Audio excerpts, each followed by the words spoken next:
Today's show is sponsored by the ABV Network Merchandise Shop. Check out our large assortment of logo merch and our lifestyle collection as well. Just head over to abvnetwork.com and click on Shop. We are also sponsored by The Bar to Go. The Bar to Go offers a fully customizable carrying case that allows you to take your favorite distilled spirits or cocktail ingredients with you. Whether you're looking for yourself, a customized gift, or logo items for your business or event, The Bar to Go can help.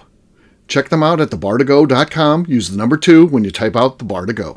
Did you know Neely Family Distillery now ships its popular distilled spirits directly to you? To order, simply call 859-394-3258.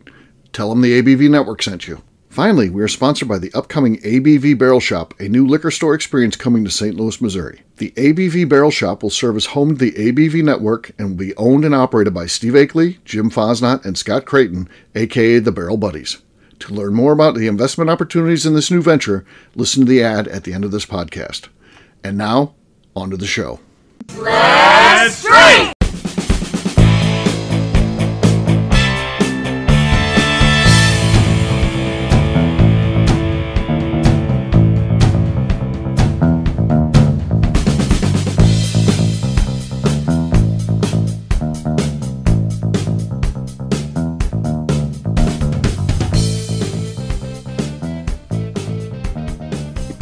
Welcome to the Bourbon Daily, the podcast about everything bourbon delivered to you every day of the week.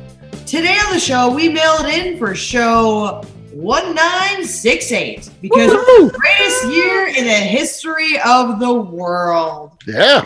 The year that brought us the Beatles' White Album, the launch of the movie series Planet of the Apes, and your very own Steve Akeley. Hello. My name is Beka Sue. Please join me in welcoming Steve Akeley, along with our special guests, Cailee Baker, Katie Joyce, and Jim Fosnot. Hey, gang, what's up?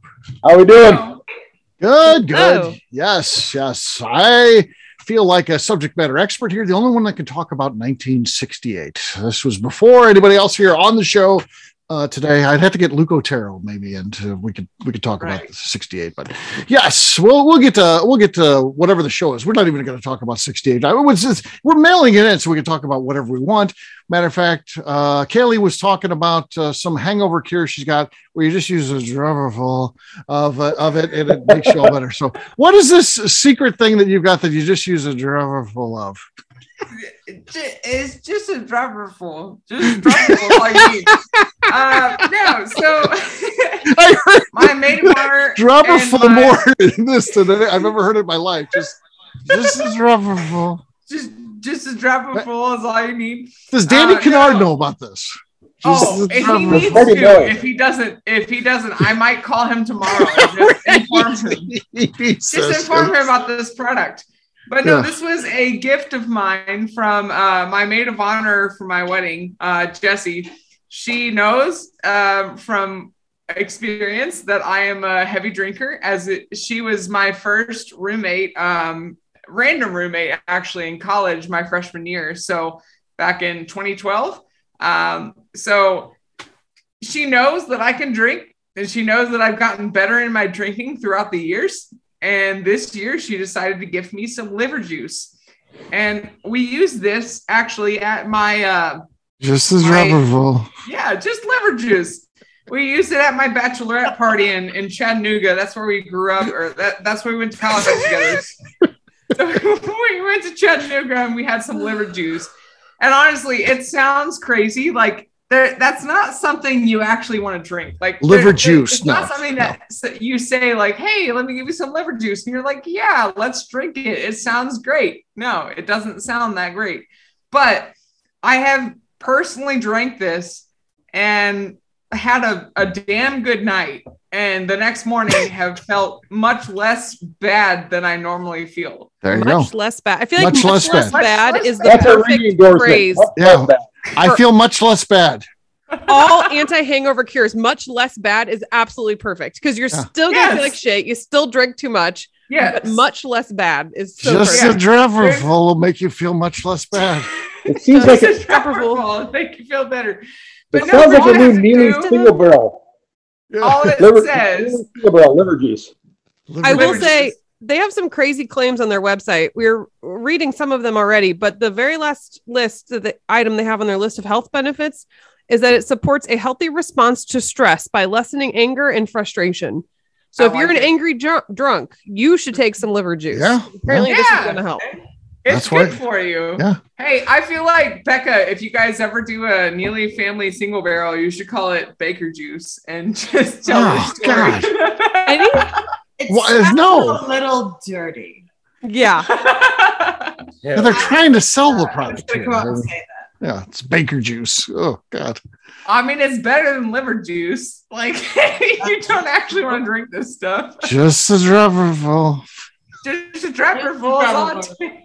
This is like the Drunk Mary Poppins song. Instead of a spoonful of sugar, it's got a dropperful. Just a dropperful of liver juice makes the medicine the whiskey go down. The whiskey go down.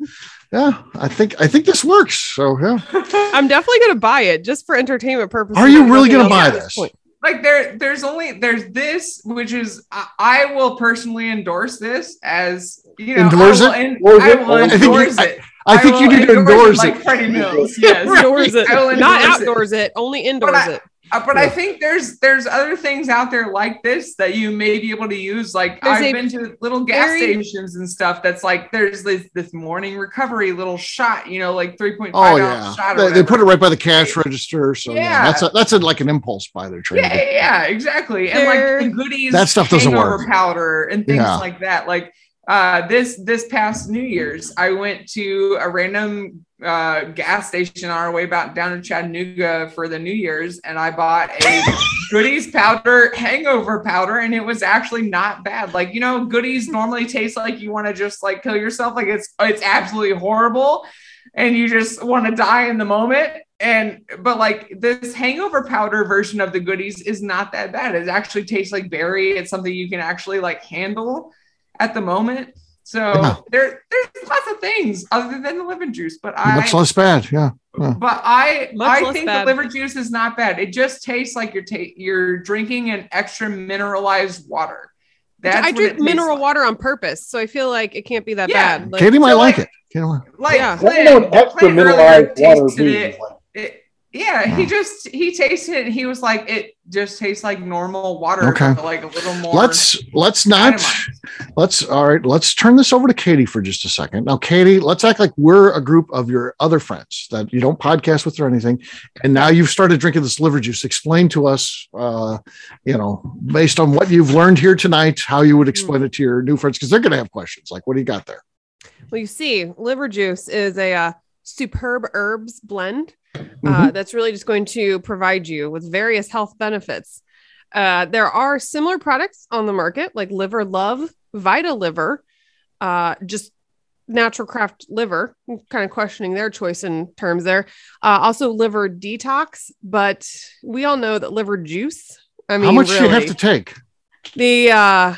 One dropper full just really makes the whiskey go down. So I will say I take two just to be safe. And the ingredients seem legit because they have milk thistle seed that when you've also had quite a few to drink is hard to say, and also comes out as thick missile. I've known that to help with liver function.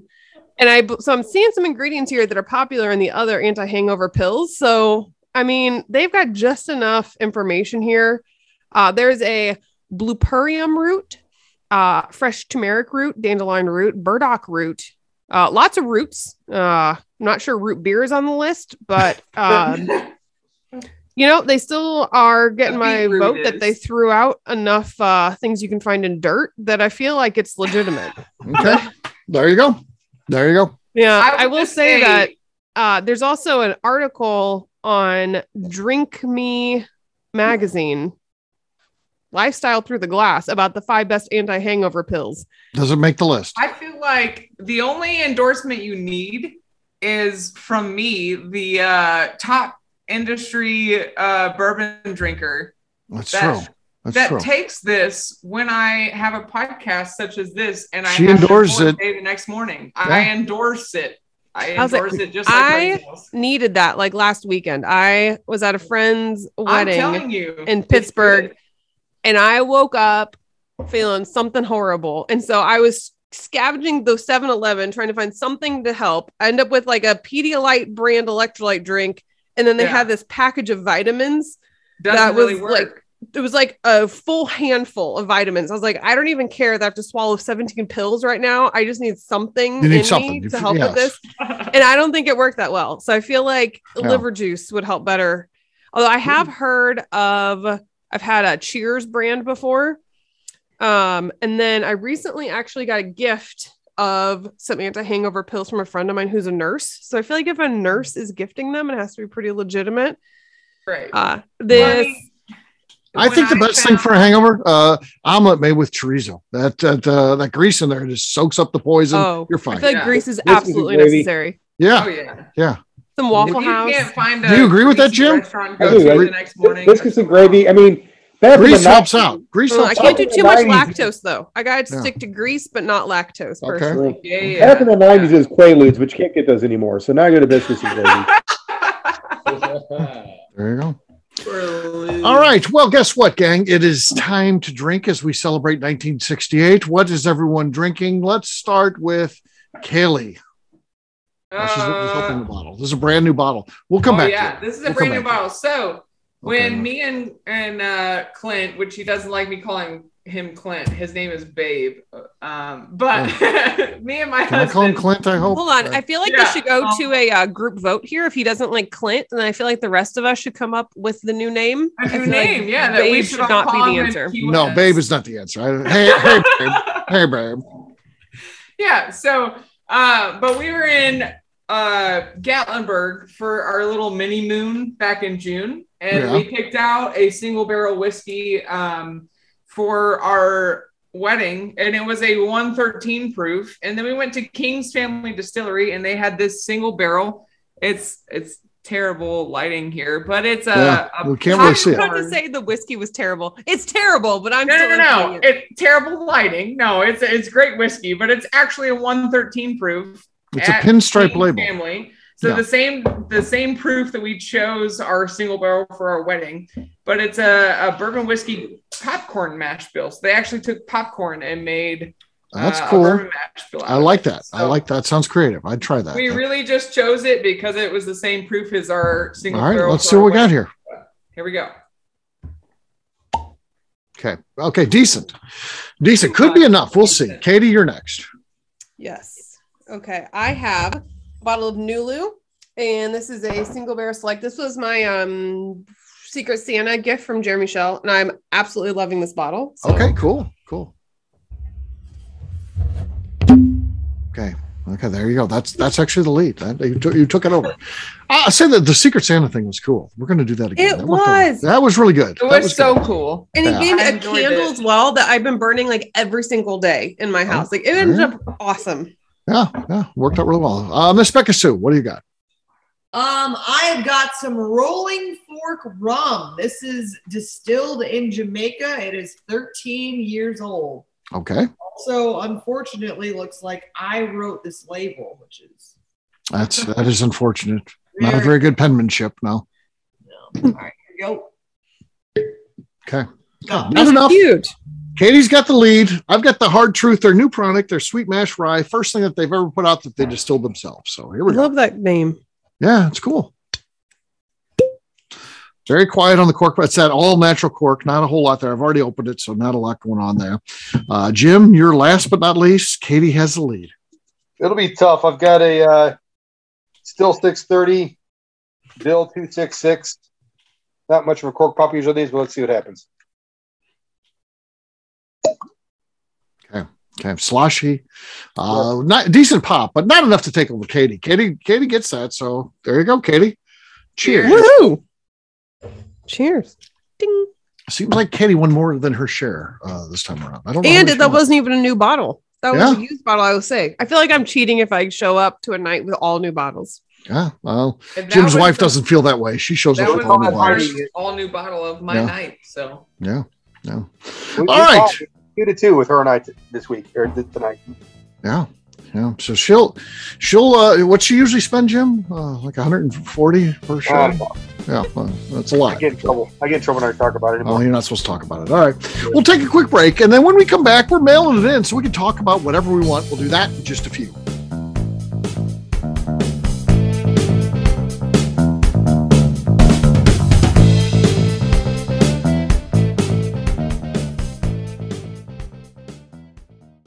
Hello, this is Steve Akeley of the ABV Network. Let's talk about the people who make this show happen. First up is Leatherwood Distillery in Pleasant View, Tennessee.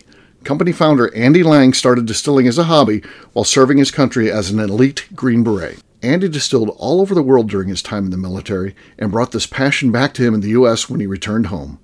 A visit to Leatherwood combines Andy Lang's unique distilled spirits and a museum of artifacts from his time serving the U.S. Share a drink with a fallen soldier at their bar where you can grab an acrylic bio off the wall that celebrates the individuals who gave the ultimate sacrifice to protect his or her country. They will also ship their distilled spirits directly to you, so check them out at leatherwooddistillery.com. We are also sponsored by Moonshine University.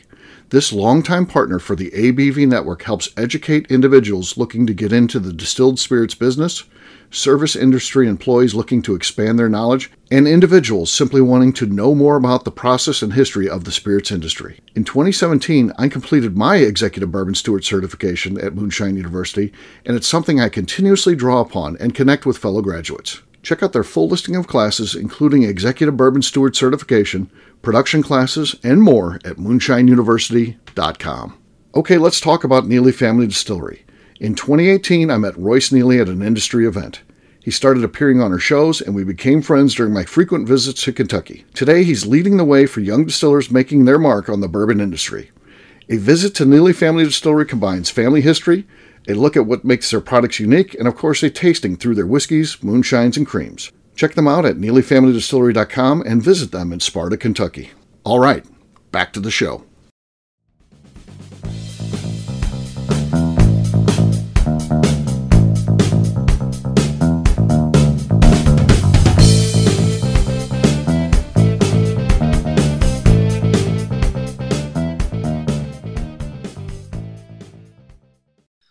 Hi, this is Rick Brenner, and you are listening to the Bourbon Daily. Shouldn't it be the legend? Yeah, maybe. Welcome back to the Bourbon Daily. Today we're mailing it in for show 1968. 1968, yes. This also happens to be dropping in the month I was born in, which is kind of cool. So 68, the year I was born, and it comes out the month I was born as well. I like that. I like how things work out like that. February is the toughest month to be born in. Anybody who's a February birthday is a cool person because there's less February birthdays than any other month. Yeah, that's true. But doesn't it make it better because you're more special? Exactly. Yeah, that's it. Exactly. Well, that's cool. It's very cool. It's a very exclusive club. You only get one chance to get in it, and if you mess it up, you're not in. You're just not in. And it's all your fault because you had. Yeah. Did you hear as we came into this new year about the twins that were born in 2 different years? That's always wild when something like that happens. Mm-hmm. Just one's born right before the new year, and then there's 11 minutes between, so a very short window, and then the other one's born in the new year. But so you have twins that are born in 2 separate years. Pretty wild. The coolest was I heard like different decade, like when we hit 99 and 2000. One's born. We're born in different decades. I can so imagine the like 2000s twin being like, "Oh, you people born in the 90s, like you were born in the 19th century." You're so yeah. that's pretty good. I didn't think about that, but yeah, that absolutely can happen. So the weirdest birthday, of course, it happens in February. It's the February 29th, because I mean, technically you're only having a birthday every 4 years. So right. And then you they say it's the best because you can pick and choose. But I do think the 29th that's probably the coolest birthday to have, actually. Oh, sure. So my big question was that a leap year, Steve. What's that, Jim? The year you were born was a leap year, so there was. Yeah, I had a chance, but I was late anyway. I could have been born in January. Luckily, I held on. I was 2 weeks late, and I was born on the 12th, so that means I was technically expected to be in January. So, yeah, 9 pounds 2 ounces too. I was came out like a little linebacker. Yeah, and being St. Louis's own, that's the year the Arch was dedicated as well, I believe. No, that was 66. 66. I thought it was dedicated though. Oh, I don't know. I don't know when it was dedicated. Maybe it was 68. I hope so. I think so. I think it was finished in 66. I know my dad. I think they finished the grounds and opened it up to the public, like dedicated. Oh, cool. I hope so. My dad was there when they finished it, by the way. So when they put in that last one where they only had like 1/8 of an inch they could be off, he was a policeman, and of course they had security because there's a lot of people wanted to see it. So he just happened to be there working, which is one of the a lot of cool stuff he got to do through the years. But that was one of them. He used to also, be responsible for a lot of celebrities. His favorite one, of course, was Elvis. He was on security duty every time Elvis came through. Elvis knew him, and he would always do the security when Elvis came into town, which is kind of cool. But then he talks about so many of them he hated. Like he hated Frank Sinatra. He said he's a prick. He hated Robert Goulet. There's just some of them that are just such a-holes that he would, but like Elvis, he said, was a normal guy.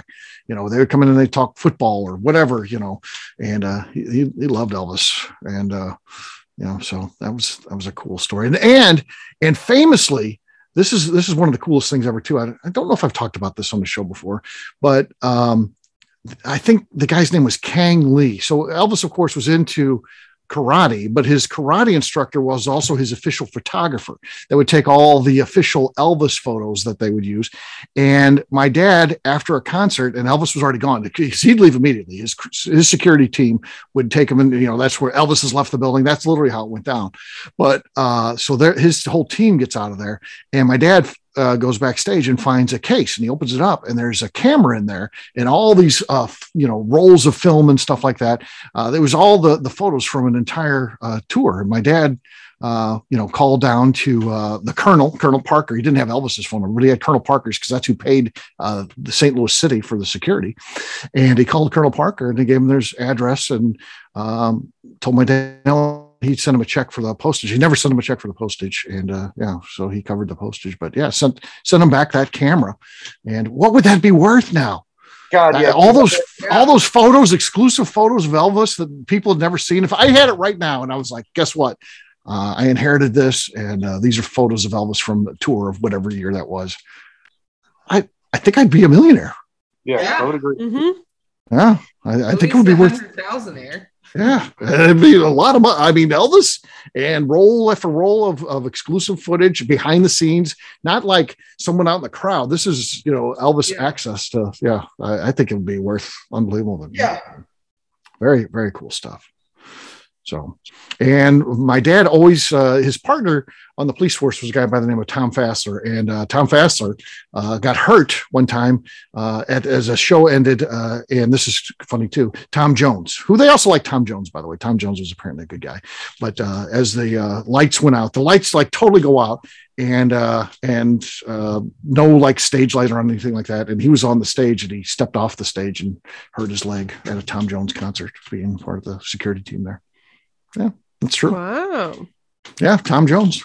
He's still around. Tom Jones was funny. I remember when my daughter was young, like 2 or 3. My grandma was still around. And they were playing some of those records. My mom had records and they were playing them, Tom Jones. My daughter liked it. And then it was a weird thing because we said that, whatever the generations were, 4 generations, my mom, my wife, my daughter, and my grandma all were Tom Jones fans. He's one of those guys that I guess could carry across that many different generations. Yeah. Yeah. So they were listening to Tom Jones. I love that. Yeah. Yeah. Kind of cool. Not many entertainers can have that far. Somebody from the 80s all the way down to, a 3-year-old that likes their music. So that reminded me as well, records have been making a comeback. Oh yeah. It's been kind of cool that you can go into a standard store and find records right now. Mm-hmm. Mm-hmm. I think it's nifty. So my son for his girlfriend, they always do these like every day they add a song to their playlist kind of bullshit. But so for her birthday, so in love. I know, but for her birthday, because she's into vinyl, she does the records. He found a company who will put anything on vinyl, so he put their playlist on the vinyl. Oh, cool! That's so cute. I thought it was pretty cool. Like, back in the day, doing a mixtape to his girlfriend or whatever. So he did it on vinyl. So that's amazing. Yeah. Okay, what's your favorite? What's everyone's favorite vinyl? Like, if you had to pick just one. Favorite vinyl. Okay. Mine's Head East, especially Hot as a Pancake. Mm-hmm. My favorite. Only as just nostalgic remembering it. One of the first ones I had would have been 404. And so I used to love that as a record. I haven't had a ton of other stuff, but I just remember listening to that all the time at the time. The biggest impact with me for vinyl was in the mid 70s, Kiss. And because Kiss was such an immersive experience, they would come with tattoos and exclusive photos and stuff like that. So Kiss was they were always just good at marketing. No matter what, they were good at marketing. So everyone had to get Kiss albums when they came out. And they did they did like Ace Frehley's album. And yeah, that was for sure. Yeah, those were cool. I had all those. That's back when he was singing like New York Groove. It was on his. Yeah. It was cool. But I think he had the best one on all when they did the 4 single ones. Yeah. I think Ace, unlike the rest of them, was an actual musician. He was actually good. I don't know that the rest of them were really. I mean, Paul Stanley's a good singer, I think, but Gene, a great bassist. I don't think so. I don't think he's great on the bass. Peter Criss on drums. He's okay. It wasn't great. They were entertaining back in the day. Yeah. I did too. As I look back, I don't revere their music like I do other people that I liked when I was younger. Like I liked Led Zeppelin and The Who, and I still like those guys. I was and the Rolling Stones. I still think about them the same as I did when I was a kid. But the Kiss, I kind of think they're a little hokey. I don't think their songs hold up that great. I don't. But I know they still have people who are my age that are still fans. It's cool. It's a big part of our youth for sure. But as far as musicians, I don't think they hold up quite as good. Just they're great marketers. What about you, Beka? Do you ever buy any vinyl or anything? You ever get into albums? No, I've never bought a vinyl in my entire life. Mm-hmm. Oh, yeah. I don't have anything to play it on. I got some sad news. If you were born in 1968, like me, you went through an era of 8 tracks. You talk about a terrible medium. They'd split the songs in the middle of the song. You'd be like in the middle of the song, all of a sudden you hear like click, click, and then like, are you kidding me? In the middle of the song? I like 8 tracks, but I've never had a vinyl. 8 tracks, really? 8 tracks are terrible. I've never had an 8 track, and I'm happy. Oh yeah, they used to be in cars and everything. I mean, literally, yeah. 8 track, I think, was the worst. And then I've been through it all. Age of CD. I think honestly, for me nowadays, like buying more recent vinyls is more popular nowadays. Oh yeah, it's definitely more popular for sure. Yeah, I don't know if everybody hears Cailee's definitely not, but for the rest of you, when we got to CDs, did you guys just think it was? I thought it was it. I thought I've gone through records, I've gone through 8 tracks and tapes, but now CDs, I can buy everything I want because there'll never be anything better than that. I mean, we're at the end of the run here. It's going to be CDs from this. I feel like I might not be the only one in this age group. Like, I don't know. Cailee, that wasn't that thing for you? I was definitely feel like Royce just turned 30 , right? Like, well, he's not on this we're podcast. In the same boat. Yeah, Royce is not here. He turns 31 this year. Yeah. I'm a whole year older. 30 this year. But Steve, did you do Napster? Like you put in your music to download? But like it's not like today. I'd put in like 6 songs and then wake up the next morning and 4 of them we done downloading to my CD. Oh yeah. Like, it would take I'll age myself from the internet. Like I remember, first getting the internet, not me, but at a buddy's house in Colorado. And I literally remember him going, "Hey, watch this." And he starts to download a nude picture of Pamela Anderson. And we went to lunch, had drinks, and came back, and it wasn't done yet. Download. in the defense of the internet, she's very voluptuous. So yes. So I guess that took some time. Napster was such a cool thing, though. I don't think people who are younger folks know anything about Napster. Literally, you could find anything on there. I mean, I would hear people come play on like Howard Stern, and it'd be like, man, that was a great live performance. You could go into Napster and people had that stuff on there. They literally had everything from the stuff that's only available on records to, what was on CDs to if you bootleg something yourself, it could be on there. What's that? if you literally bootleg something at a concert yourself, right, you can post it on Napster. Like, yes, exactly. Everything was on Napster. Everything. So yeah, those were good times for a while till it died out. I don't know. I guess as I get older now and a bit of an artist myself, in that I sell things that have residuals. That's going to kill any industry when artists aren't making anything off of it. It's no good. But at the time it was like, whoa, this is fantastic. Everything's here. My big thing lately has been remembering LimeWire, and that we would download the pirated songs off LimeWire. And like stress that you're going to get arrested all the time. Right. So afraid every single time that I was going to be arrested. I was going to ruin the family computer because I was going to download some nasty virus. Yep. Worse. And the amount of time that you would spend downloading it off LimeWire and then organizing it, burning it to a CD, decorating the CD, even had like the labels I would put on CDs to make them pretty, which would then make them not play in some CD players. And then you got the jewel case you got to decorate too. The amount of time that I spent in time out or whatever from doing this was equal to the amount of time I spent on the CD. Wow, time out. And then if you're like your crush, oh my gosh, my crush made me a CD once. Like it's held on to forever. Big deal. Oh, and he put like expletive rated songs on it too because he was a few years older. Oh my gosh. Sure. He's a more mature man. So he turned out to be gay, but it's okay. Was it 2 Live Crew by chance? Was he putting 2 Live Crew on there? I think I'm trying to remember what was on there. I think I love 2 Live Crew, by the way. I used to bartend in Florida, this Club Pizzazz. Mm-hmm. And remember when 2 Live Crew, like it was such a big deal and all that. Oh yeah. So they played at our club under the threat, like we all almost got arrested just for working there, for allowing them to play. Like, and our boss had to tell us, like, you can literally go to jail tonight if you don't want to do this. You should stay home. We all went, but literally had to play in the club. I put in the 2 Live Crew, and again, I hadn't listened to that in 20. I could still sing every lyric to all their songs. It's just so embedded in it's hard coded. Yeah. I mean, I'll be on my deathbed singing 2 Live Crew. It'll be like, I don't know what's happening with him. He needs an EE for explicit rating because So, but 2 Live Crew was good. And it would mean nothing anymore. The shit they're talking about back then. Exactly. Yeah. Which, they're like literally going to Congress about what was her name? Tipper Gore. Tipper Gore was the big one against it. Yeah. So it ended up being a heck of a fight, and people going to jail over songs. Come on, and it's not just letting them play their music in your place.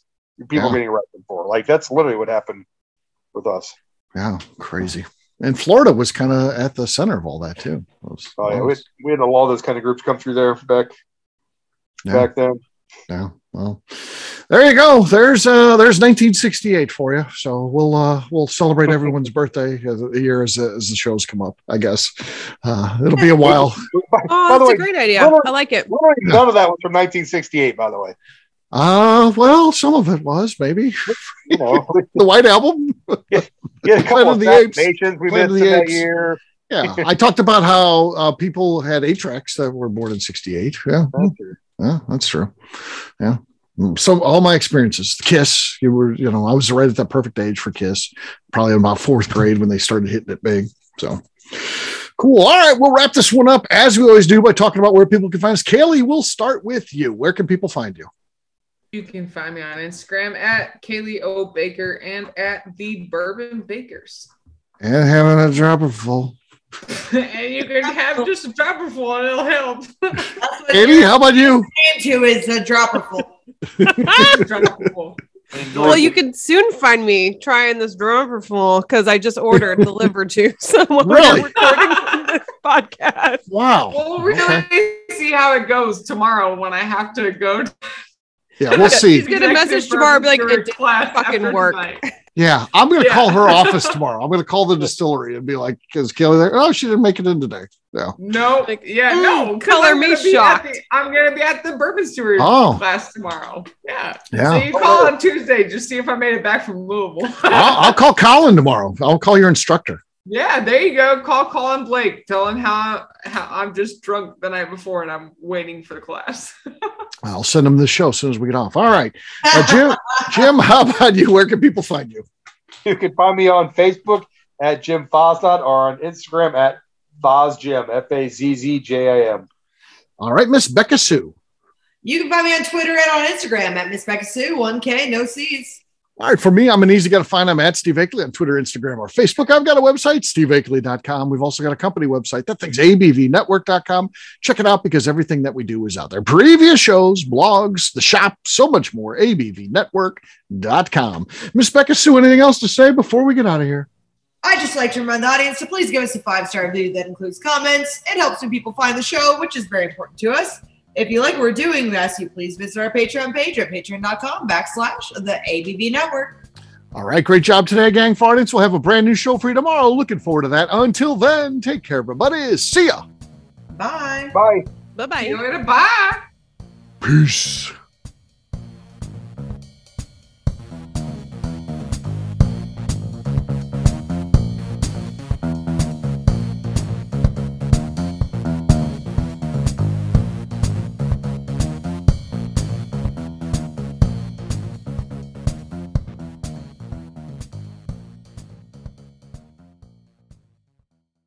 Before we finish the show, let's talk about some great companies that support the ABV network. First up is Moonshine Still Pro. Moonshine Still Pro has a full line of products to help the home distiller. Whether you want to experiment on the stove in your kitchen or you're looking for a bigger setup in your backyard, owner Russell Creed and his team can help. They have multiple still offerings, accessories, and even grain from their partners at Goldstone Mill to assist you in making whiskey on par with your favorite distillery. They can also help you with some fabricated parts you probably can't make yourself if you are attempting a DIY still project. Learn more or order your still or parts at moonshinestillpro.com. Another friend of ours is the Goldstein family at Goldstone Mill. The Goldsteins offer a variety of heritage and heirloom grains to make the finest whiskeys in the world.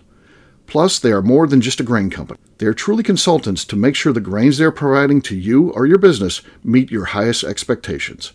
Additionally, they work with mills around the country, ensuring shipping is as low as possible for their customers. If you're a distillery, brewery, or even doing this at home, Goldstone can assist you. Check them out at goldstonemill.com, call them at 217-254-6613, or check in via email at hello@goldstonemill.com. Last but not least, at the top of the show, I mentioned investment opportunities at the new liquor store concept, the ABV Barrel Shop, being launched in 2022 by myself, Jim Fosnot, and Scott Creighton. We are crowdfunding some of the capital needed to open the store. Not only does it offer a return on your investment, but a lifetime of status and benefits at the store. Of course, this investment is a loan and involves a high degree of risk, which may not be suitable for all persons. Prospective investors should carefully evaluate the risk and merits of an investment, should confer with their own legal and financial advisors, and should be able to bear the risk of the loss of their investment before considering the investment described herein. If you would like more information, contact us via the under construction website at abvbarrelshop.com and fill out the form. The Bourbon Daily is part of the ABV Network. For more information or to become a sponsor, please visit abvnetwork.com. Thanks for listening and cheers. This has been a Steve Akeley production.